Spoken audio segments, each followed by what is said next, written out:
December 15th. The patient's odd erratic behaviour has been noticeable for around a month now.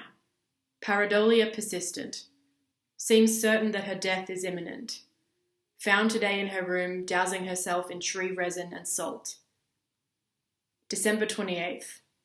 She promised she'd attend our group therapy session if she was allowed to inhale helium beforehand. Perhaps an excess of this activity has damaged her brain in some way. That, or holding her breath until veins bulge from her temples like electrical cords. January 7th. The patient is calm, yet seems incapable of speaking in anything other than an archaic language.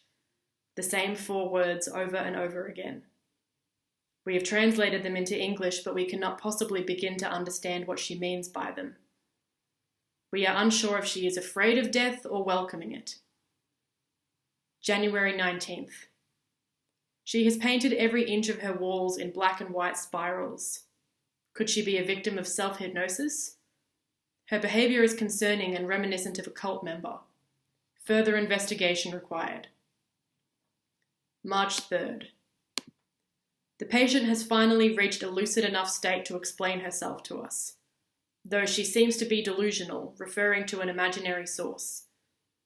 We have searched far and wide for this channel she speaks of, and there is minimal evidence that it exists. She is insistent that it did exist once, but only for 12 months. We will continue monitoring her behaviour until she is capable enough on her own to realise her own fantasy. June 16th. There are more. I found them. More people across the world who say all the same things as her, who use the same strange vocabulary as her, even the foreign language. The most likely explanation is that she joined a cult via the internet. My only hope of helping her is to delve further into it and see what I can find. November 14th. The end will come for all of us. No matter when specifically, it is waiting for each and every one of us on the other side. I finally understand now. The patient's body was found in her room at 6:30 this morning, lying on her bed as though she were sleeping. She had surrounded herself in roses, some black, some white, with a slip of paper in her hand initially presumed to be a suicide note. But when I took it from her and unfolded it, there were only 2 words written on it. She was trying to tell us the whole time. That is the 4th time I've tried to record this fucking thing. Anyway, so that was my Escapril Day 4 submission. Obviously a lot more prosy than poetry this time and much longer.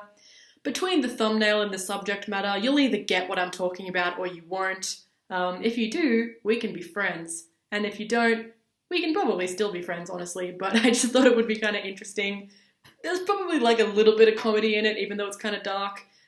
Just to see like, sort of, it's an exaggerated example of what someone who wasn't there the way we were there would think of us.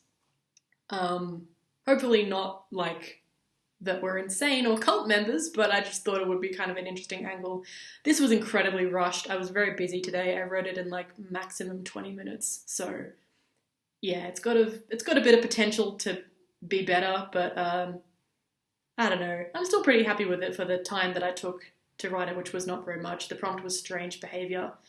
And I will see you tomorrow for day 5, where I will hopefully have more time to write my piece.